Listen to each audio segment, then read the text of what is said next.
It is a spring morning in an American state hospital, sometime in the late 1940s, and the ward is far too full. It was built for 200 souls and it is holding twice that. The windows are high and barred. The noise never really stops, day or night, a low, restless sea of it, 1,000 private griefs pressed into one long corridor. Some of these people have been here for years. Some will die here. There are not enough doctors, not enough nurses, not enough beds, and there is, in the whole of medicine at this moment, almost nothing to offer any of them.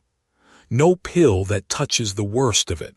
Nothing but locked doors and time. And then a man arrives. Confident, well-dressed, a little theatrical, with a small case of instruments and an extraordinary promise. He gathers the exhausted staff around him, and he tells them that the suffering in this room does not have to be permanent. That he has a procedure, quick, he says, 10 minutes. No grand operating theater required, that can take the most tormented, the most violent, the most hopeless patient on this ward and make them quiet, calm, manageable. He can do dozens in a single visit. He can do them here today. The staff are desperate, and the promise is a kind of mercy, and so they say yes. And that yes, repeated in hospital after hospital across the country, is one of the darkest turns modern medicine ever took, because the man with the little case was about to be proven right. He could indeed make them quiet. He simply could not give them back afterward. Let me stop there and introduce myself, because a story like this one has to be told slowly, and it has to be told by someone who will not flinch and will not sneer. My name is Hollis. I spent a long working life as a coroner and a pathologist, the person they sent for when someone had died, and the living needed the true and careful reason why. I have spent more hours than I can count in quiet rooms with people who could no longer speak for themselves, learning to ask patiently what really happened here. And that habit, that particular way of listening, is exactly what a story like this one needs. Because the easy version of it, the version you may already half know, is a horror show, a monster with an ice pick. And I am not going to give you the easy version, because it is not the true one, and the true one matters far more. What I am going to give you is the harder thing, a story about intelligent, ambitious, in some ways well-meaning people, working in a moment of real desperation, who convinced the finest institutions in the world that they had found a cure, and were honored for it at the very highest level, while quietly and irreversibly taking something from thousands of people that could never be given back. And let me be as clear as I know how to be, right at the top, because with this subject it matters more than usual. Everything I am about to tell you is history. It is not advice. Nothing in it is a recommendation about anyone's health, or anyone's mind, or anyone's care, then or now. It is a story about how medicine can go wrong with the best of intentions, and about how we should hold our own certainties. Nothing more and nothing less. To understand how this happened, and it is genuinely important that you understand it, rather than just recoil from it, you have to stand inside that overcrowded ward for a moment and feel how the world looked from there. In the early part of the 20th century, if a person fell into a severe mental illness, the kind that would not lift, that made ordinary life impossible, that could bring real anguish to them and to everyone who loved them, there was, in honest terms, almost nothing that medicine could do. The great asylums were full and growing fuller. Many were decent places run by exhausted, sincere people. Some were not decent at all, but even the best of them were, for the most severe cases, essentially a place to wait. There were no medications that could reliably calm a tormented mind. The treatments that did exist were crude and often frightening, And families, watching someone they loved disappear into years of suffering with no end in sight, were desperate for anything at all that might help. I want you to hold that desperation carefully in your mind for the rest of this story, because it is the soil that everything else grew in. Not cruelty, desperation. The people who reached for this cure, the doctors and the families both, were, most of them, reaching out of a terrible and genuine helplessness. That does not excuse what came, but it explains it, and if you do not understand it, you will learn nothing from it except how to feel superior, and feeling superior teaches you nothing at all. I worked, very early in my career, alongside a veteran head nurse who had spent her whole life in difficult places, and who had, as the saying went, seen worse than anything the rest of us could imagine. She told me once that the cruelest thing in medicine is almost never a cruel person. It is a kind person out of options who has been handed something that promises to help and who cannot bear to do nothing. I did not fully understand her then. I understand her completely now. Hold that thought against everyone you are about to meet in this story. Into that desperation in the mid-1930s came an idea, and it came from a serious and respected man. His name was Antonio Egas Moniz, a Portuguese neurologist, a distinguished one, a man of real accomplishment in his field, already well into a celebrated career. Moniz became interested in a particular theory, that certain severe mental illnesses might live in some sense in the connections within the frontal lobes of the brain, the region behind the forehead, associated with our planning, our judgment, our personality, our sense of ourselves. And he reasoned that if you could interrupt some of those connections, if you could sever the pathways that he believed were carrying the illness round and round in a fixed, tormenting loop, you might break the loop. You might quiet the anguish. Around 1935, Moniz and his colleagues began putting this idea into practice in an operation he called the prefrontal leucotomy, from the Greek, roughly, a cutting of the white matter. I am not going to walk you through the surgical detail, because the detail is not the point and I have no wish to make you wince for its own sake. The essence is what matters. They were deliberately damaging connections in the frontal lobes of living, suffering people, in the hope of relieving mental illness. And Moniz reported that it worked. He reported that a number of his patients grew calmer, less agitated, less tormented.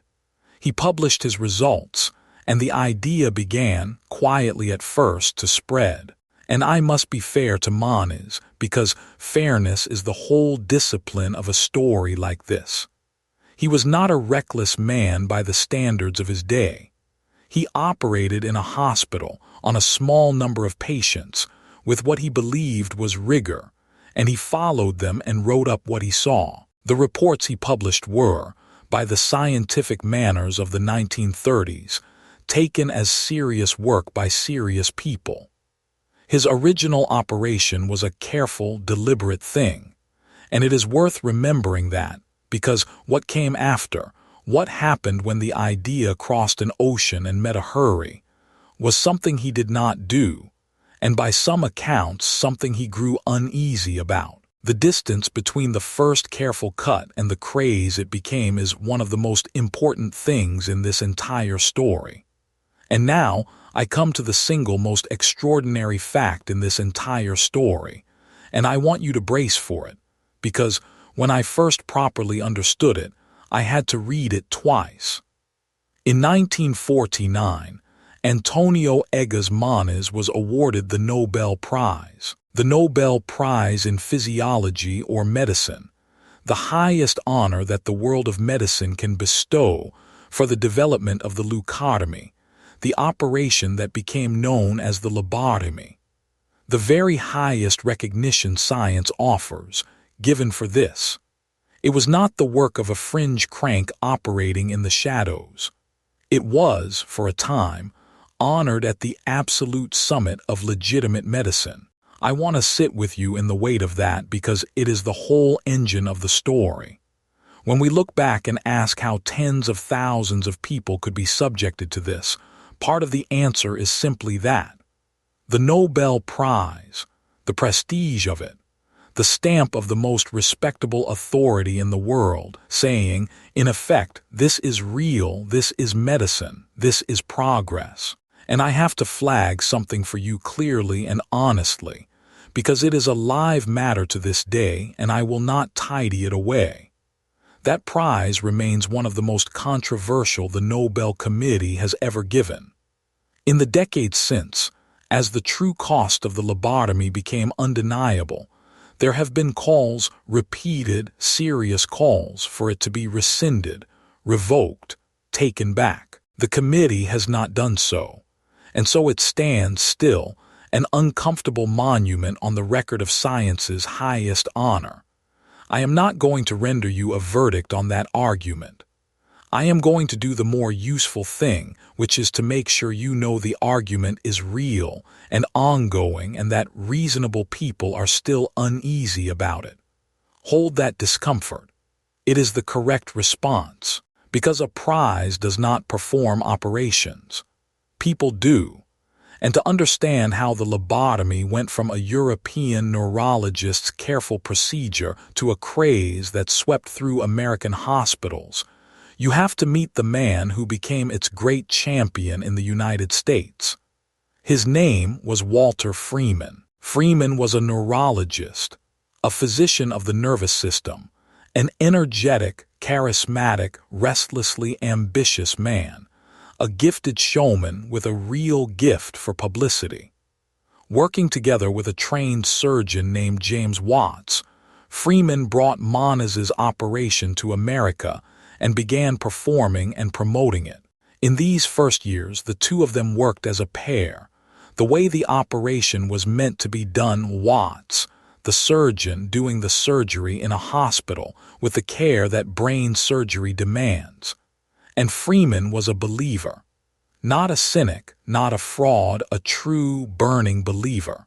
He looked at those overcrowded wards, at the thousands of people warehoused with no hope of leaving, and he saw the lobotomy as a liberation, a way to empty the asylums, a way to send the hopeless home. He believed, sincerely and to the end of his life, that he was one of the great benefactors of the suffering. Keep that in view, because it is the hinge of the whole tragedy. The harm here was not done by a man who thought he was doing harm. It was done by a man convinced, all the way down, that he was doing good. But Freeman was impatient, and his impatience is where the story turns very dark.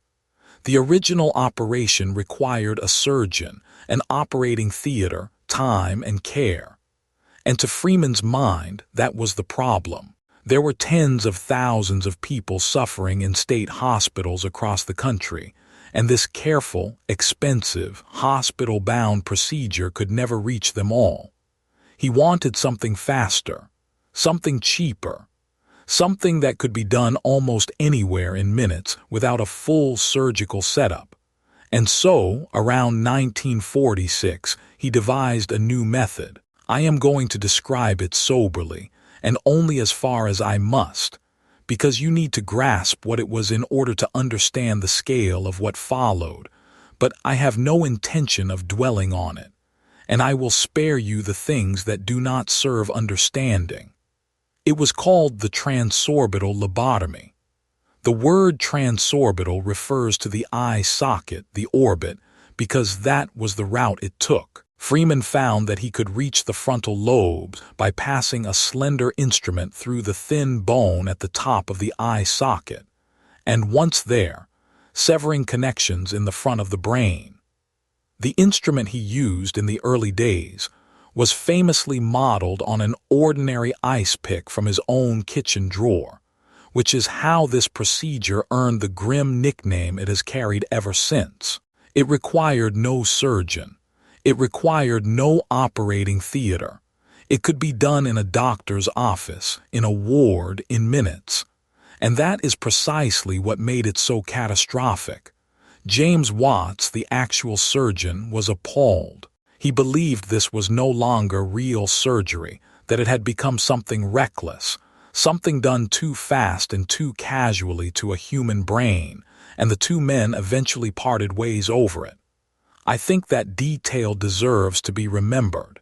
Even here, even inside the story, there was a trained surgeon standing up and saying, "This has gone wrong." The flinch was there. It was simply overruled, because with the new fast method in hand, Walter Freeman did something that is hard to describe without the word that keeps coming to me, which is zeal. He took it on the road. He traveled the country, hospital to hospital, state institution to state institution, demonstrating and performing the operation, at times on many patients in a single day. He drove himself between them in a vehicle that, by some accounts, he referred to as his Lobotomobile, and the very existence of that cheerful little nickname tells you the spirit in which it was done. This was a campaign.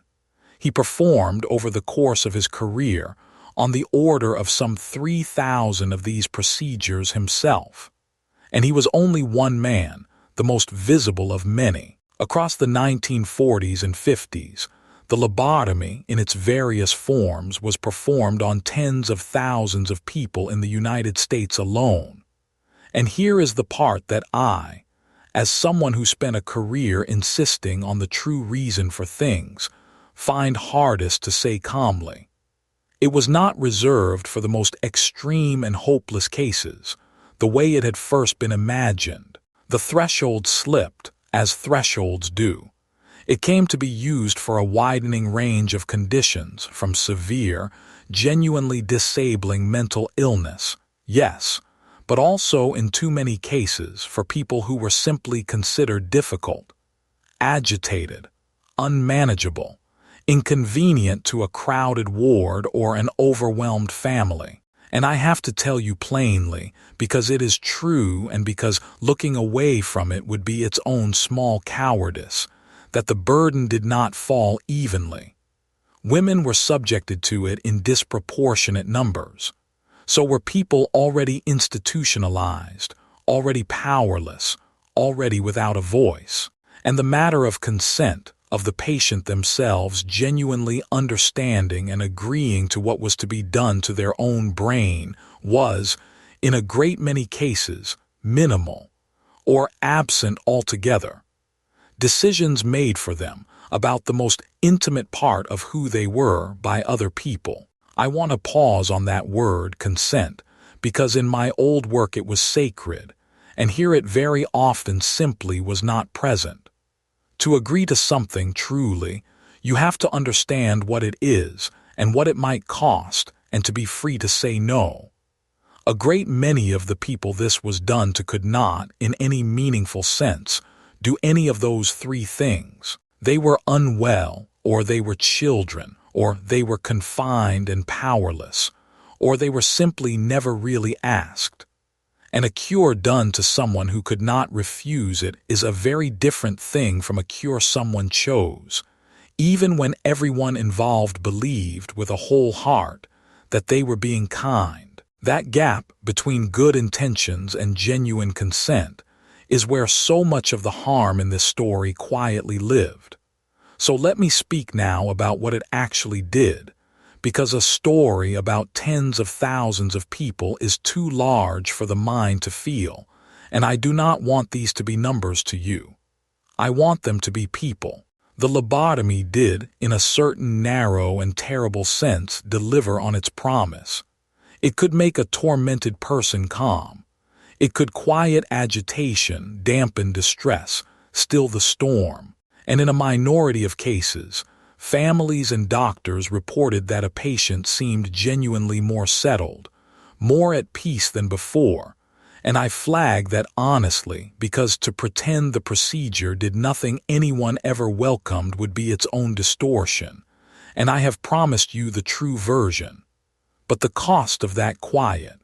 Oh, the cost. because what the operation so often took in exchange for the calm was the person themselves.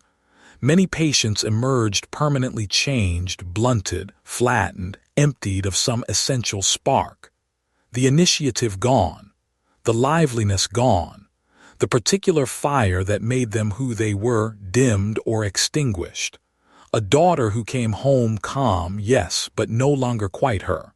A husband who no longer raged, but no longer laughed either, no longer reached for anything, no longer seemed fully to be there.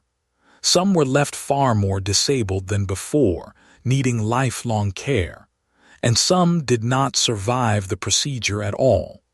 The quiet, when it came, was very often the quiet of a life reduced, traded away, purchased at a price that no one, when they said yes in that desperate moment, truly understood they were paying.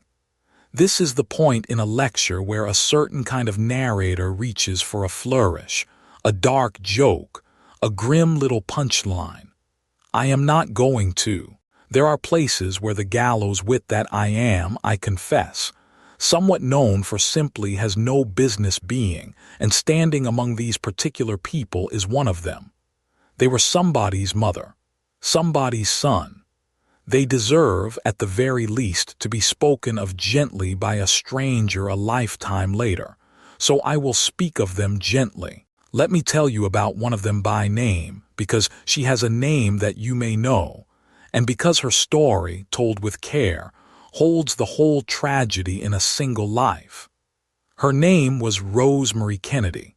She was born into one of the most powerful and ambitious families in America, a sister to a future president. As a young woman, she struggled in ways her family found difficult to manage, and in 1941, when she was in her early 20s, a lobotomy was arranged for her, in the hope that it would help.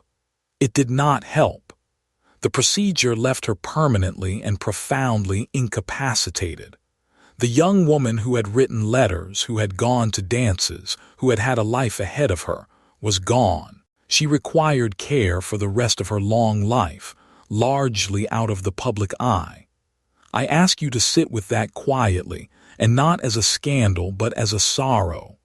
Here was a family with every resource in the world, with access to the very best that medicine claimed to offer, and that access, that very privilege, is what delivered her to this. The cure did not fail her because she was poor or neglected or unloved. It failed her at the top of the world. That is how completely the age believed in this. That is how respectable it was. And let me tell you about one more, because his story carries something the others so often could not, a voice that survived to speak. His name is Howard Dully. He was lobotomized by Walter Freeman as a boy, a child of 12. By an account he would later piece together, not for any grave illness, but, it seems, because he was considered a difficult child by a stepmother who wanted him changed. A boy. His whole life still ahead of him. And Howard Dully lived and grew up and carried the mystery of what had been done to him for decades. And then, as an older man, he went looking for the truth of it. He tracked down the records. He asked the questions a coroner would recognize. And he wrote a memoir about it and told his story aloud so that the world would know, from a living human being and not just a file, what it had meant to have this done to you as a child and to spend a lifetime finding your way back. I have a great deal of respect for that. In my old profession, the dead cannot tell you what happened. You have to reconstruct it carefully from what they left behind. Howard Dully did not have to be reconstructed. He told us himself. And a story like his is worth 1,000 statistics because it refuses to let these people be a number. So how does something like this end? How does a craze that reached the summit of a Nobel Prize finally stop? Partly, it was the slow, mounting weight of the evidence, the growing, undeniable record of the harm, the ruined lives, the families who had said yes and watched the person they loved not return. Voices of criticism that had been there from the beginning grew louder and harder to dismiss. But if I am honest with you, and I always try to be, the thing that truly broke the lobotomy's back was not an argument. It was a pill. In the early 1950s, the first modern antipsychotic medication, a drug called chlorpromazine, arrived. And for the first time in the whole of human history, there was a medicine that could genuinely calm the symptoms of severe mental illness without a blade ever coming near a person's brain. Something reversible, something you could stop, something that left the person themselves intact. And almost as quickly as that became available, the entire rationale for the lobotomy collapsed. Why would you irreversibly damage a brain to quiet a person, when you could now do it far more safely and without taking their self away with a dose of medicine? The operation that had won the highest honor in science was rendered, within a few short years, obsolete, left behind. A door that a pill had quietly made unnecessary. As for Walter Freeman himself, the believer, the traveler with the little case, he did not stop when the tide turned. He kept at it, kept defending it, kept performing it, long after most of the profession had moved on and turned away. Until in 1967, a patient died during one of his procedures, and after that he was finally barred from operating. The campaign was over. He spent his last years, by many accounts, still convinced he had been right, still tracking down his old patients to prove that he had helped them, certain to the end. I find that ending unbearably sad, and not in the way you might expect. Not for him exactly, but because it shows you one last time that the engine of all this was never cackling villainy. It was conviction. A man so certain he was a benefactor that he could not see, even at the very end, even with the whole world turning away, the wreckage he was standing in. Medicine, ladies and gentlemen, do not try this. Obviously, I allow myself that line just once, and only because I need the sharp edge of it to make the turn I have been building toward. The turn that is the whole reason I told you any of this. Because it would be so easy, so comfortable to close the file here, to picture Walter Freeman as a monster, and the Nobel Committee as fools, and the whole affair as a barbarity that we, enlightened and modern, would never have been part of. And that picture is a lie, and I have spent too long with the truth to send you away holding it. These were not, for the most part, monsters. They were doctors, many of them respected, educated, sincere, working in a moment of genuine desperation, with almost nothing else to offer, reaching for a cure that the highest authority in the world had blessed. The families who consented were, most of them, frightened people who loved someone and had been told, by the finest minds available, that this was the compassionate thing, the modern thing, the hopeful thing to do. The horror of this story is not that it was done by wicked people. The horror is that it was done, at enormous scale, by ordinary and even well-meaning ones, with the full endorsement of the most prestigious institutions of their age. That is so much more frightening than a monster. A monster you can simply refuse to be. And this is where I turn away from the past for a moment and turn, gently, to you, because I did not walk you through this particular sorrow just so you could feel fortunate to be alive now, though you should be. Look at what actually made this possible. Not evil. 3 ordinary things braided together. There was desperation, a real and terrible problem, and suffering people, and no good answer in sight. There was prestige, the stamp of the highest authority, the Nobel Prize, the settled endorsement of the experts which made questioning it feel almost like ignorance. And there was the promise of an easy fix, quick, cheap, clean, 10 minutes, no more waiting, no more helplessness. Desperation, prestige, and the promise of an easy fix. Put those three together, and good people will call almost anything a cure and mean it with their whole hearts. And I want you to notice that not one of those three ingredients has gone anywhere. We are still desperate about the things we cannot fix. We still, rightly, trust our experts and our institutions. And we should, most of the time, because most of the time they are the best we have. And we are, if anything, more in love than ever with the quick fix, the clean solution, the thing that promises to make the hard problem simply stop. The exact conditions that produce this are the water we still swim in. So here is the question I would like you to actually sit with, and it is not a comfortable one, and it is not meant to be. Not, how could they have been so foolish?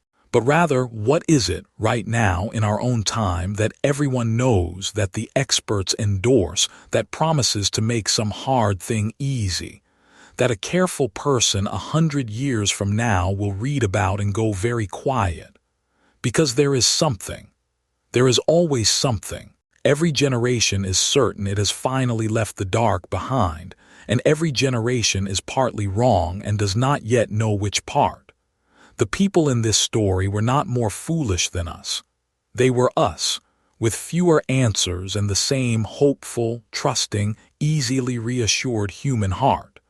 The lesson is not to trust nothing. That way lies its own kind of madness. The lesson is smaller and harder than that.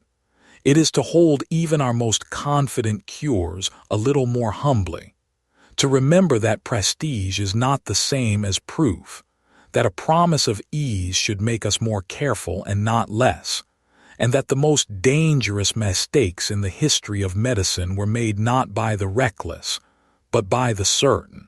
And that is exactly what I would love to hear from you down in the comments, because I do read them, and this one I find myself genuinely curious about. Not to be clever, to be honest.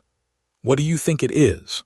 What is something our own age is sure of, endorsed and respectable and promising to make life easier, that you quietly suspect the future will look back on the way we now look back on this? Tell me what you think our descendants will go quiet about.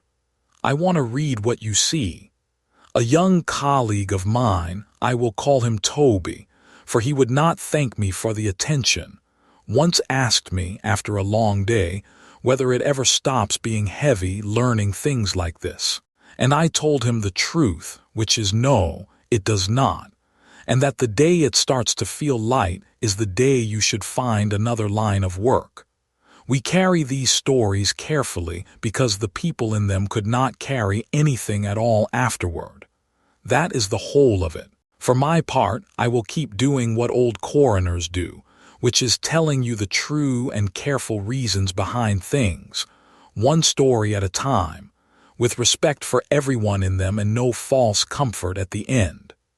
If you would like to sit in on the next one, and there are a great many of these stories still to tell, then do subscribe, and I will keep them coming. This has been a story about desperate people and confident experts and the terrible ease of calling something a cure. Be a little kinder to the past than the jokes allow, and be a little more careful with your own certainties than feels comfortable. My name is Hollis. Take care of yourselves, and I will see you at the next one.